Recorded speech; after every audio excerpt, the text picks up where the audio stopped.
नमस्कार, the information में आपका स्वागत है। मैं मदन घोडेला। मुस्कुराइए इसलिए नहीं कि आप सीसीटीवी कैमरे की नज़र में हैं, बल्कि इसलिए कि आपके चेहरे पर हल्की सी मुस्कान बहुत ही गंभीर समस्याओं को हल्का कर देती है। ख़त्म नहीं करती है, हल्का कर देती है।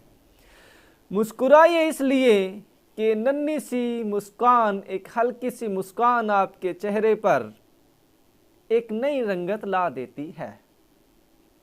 अगर आप अच्छी तरह से मुस्कुरा लिए हैं तो अब बढ़ते हैं एक गंभीर मसले की तरफ। गंभीर मसला है कोरोना। पिछले 2 साल से इस भयंकर बीमारी ने देश का सत्यानाश कर रखा है और देश 2 इसकी लहर को झेल चुका है। अब आपको आगाह करता हूं कि तीसरी लहर की भी तैयारी लगभग हो चुकी है और देश में प्रतिदिन कोरोना के मामलों में बढ़ोतरी होती जा रही है। पिछले 24 घंटे की बात करें, यानी कल 8 बजे तक, 3 जनवरी शाम को 8 बजे तक कोरोना की अपडेट ये थी कि देश भर में 33,703 मरीज रिकॉर्ड किए गए। कोरोना के ओमिक्रॉन के अलग से हैं। और उससे अगर हम पीछे 24 घंटे पीछे यानी 48 घंटे पीछे जाएं तो 18,000 मरीज देश में रिकॉर्ड किए गए, यानी 24 घंटे में ही ये संख्या डबल हो गई है। 3 दिन पहले यानी शनिवार तक देश भर में कोरोना के 27,747 मरीज रिकॉर्ड किए गए। अब हम एक हफ्ता पहले चलते हैं, यानी पिछले शनिवार को देश भर में मात्र 6,542 कोरोना के केस रिकॉर्ड किए गए। एक सप्ताह में ये दर 5 गुना बढ़ गई है। अब अगर आप नहीं चेतते हैं, अगर सचेत नहीं होते हैं, तो इसमें कोरोना का कसूर नहीं है। इसके अलावा अब बताने वाली बात यह है कि देश भर में कोरोना के सक्रिय मरीजों की संख्या बढ़ के 1,45,000 हो गई है, यानी 1.5 लाख मरीज अब कोरोना के देश में मौजूद हैं। मैं ये जानकारी आपको डराने के लिए नहीं दे रहा हूँ, बल्कि सचेत होने के लिए दे रहा हूँ, तथा इसके साथ ही मैं उन राजनीतिक पार्टियों से सवाल करने के लिए भी कह रहा हूँ, क्योंकि देश भर में 5 राज्यों में चुनाव हैं तथा सभी राजनीतिक पार्टियां थोक की संख्या में रैलियां कर रही हैं। हैरानी की बात है कि वही सरकारें देश में कोरोना को लेकर के एडवाइजरी जारी कर रही हैं, स्कूलों को बंद कर रही हैं, स्कूलों में चेकिंग कर रही हैं, बच्चों में डिस्टेंस है कि नहीं है, लेकिन राजनीतिक रैलियों में भेड़ बकरियों की तरह, इजड़ों की तरह लोगों को ठूस ठूस के लाया जा रहा है। क्या वहां कोरोना नहीं होता है? हैरानी होती है कि नहीं होती है? देश की सेंट्रल स्वास्थ्य एजेंसी, कौन सी? स्वास्थ्य मंत्रालय प्रतिदिन राज्यों को एडवाइजरी जारी कर रही है। 10-10 राज्यों में सेंट्रल की टीम 5-5 दिन तक लगा के जा रही है और वही सेंटर की में बैठी भारतीय जनता पार्टी 5 राज्यों में जहां चुनाव है, वहां पे थोक रेट पर राजनीतिक रैलियां कर रही हैं। उत्तर प्रदेश, पंजाब, उत्तराखंड, मणिपुर तथा गोवा में इलेक्शन होने हैं। कोई राजनीतिक पार्टी पीछे नहीं है।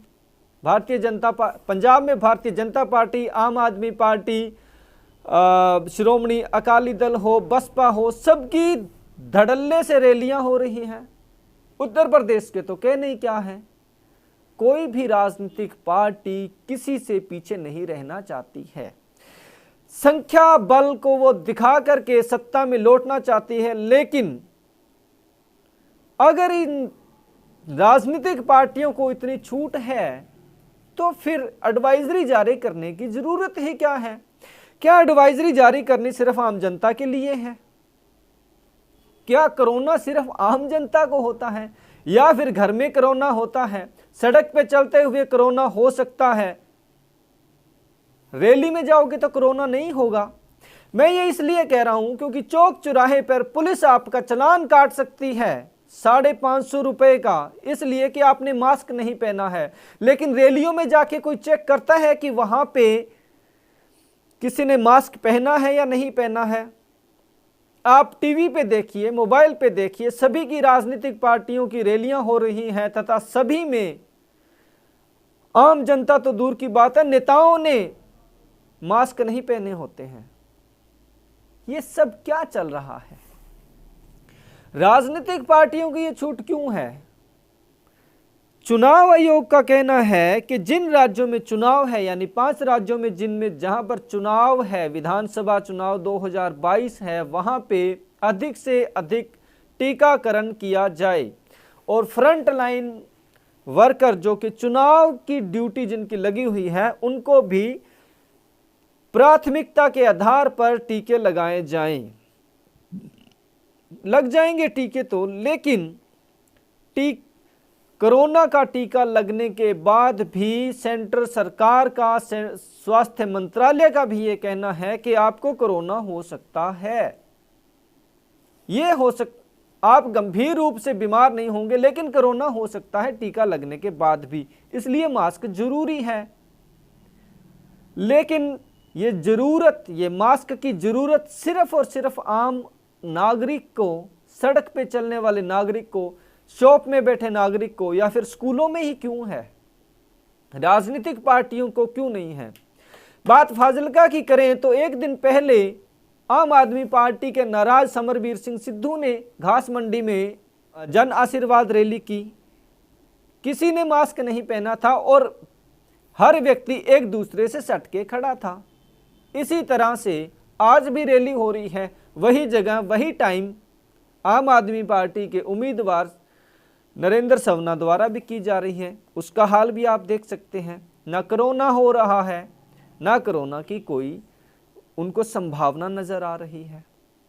लेकिन मैंने वीडियो के शुरुआत में आपको कहा कि देश भर में इस वक्त कोरोना बवंडर की तरह बढ़ रहा है। देश के कई राज्य, दिल्ली, महाराष्ट्र, केरल, पंजाब में कोरोना की पॉजिटिविटी रेट है वो खतरनाक स्थिति पर जाती जा रही है, यानी देश लॉकडाउन की तरफ बढ़ रहा है। अब इसका जिम्मेदार कौन होगा? आने वाले दिनों में कोरोना भयंकर रूप से बढ़ने वाला है। दूसरी वेव में देश ने ये सब देखा है। एक दिन में 4-4 लाख मरीज भी झेले हैं, 33,000 पर तो आज भी आ गए हैं हम 2 दिनों में। मेरा सिर्फ इतना कहना है कि राजनीतिक पार्टियों के पीछे लग के अपने स्वास्थ्य से खिलवाड़ न करें। जरूरी हो तो जाएं, अन्यथा अपने घर में बैठ के टीवी पर ही रैलियों को देखें, और जाएं तो पूरे प्रिकॉशन के साथ जाएं, सैनिटाइजर लेके जाएं, मास्क लगा के जाएं। लेकिन बावजूद इसके भी आपको कोरोना हो सकता है। जब एक डॉक्टर को पीपी किट पहनने के बावजूद कोरोना हो सकता है, तो अकेला मास्क आपको कोरोना होने से नहीं बचा सकता है। ये एक बहुत ही छोटा सा प्रिकॉशन है जो आप ले सकते हैं, लेना चाहिए। लेकिन अकेला मास्क या सैनिटाइजर बार बार हाथ धोने से आप कोरोना से नहीं बच सकते हैं। इसलिए भीड़ भाड़ वाली जगह में न जाइए, भीड़ से बचिए। ये चुनाव फिर 5 साल बाद आ जाएंगे, लेकिन अगर कोरोना से आपके साथ कोई दुर्घटना हो गई तो फिर आप वापस नहीं आएंगे। मैं डरा नहीं रहा हूं, सचेत कर रहा हूं।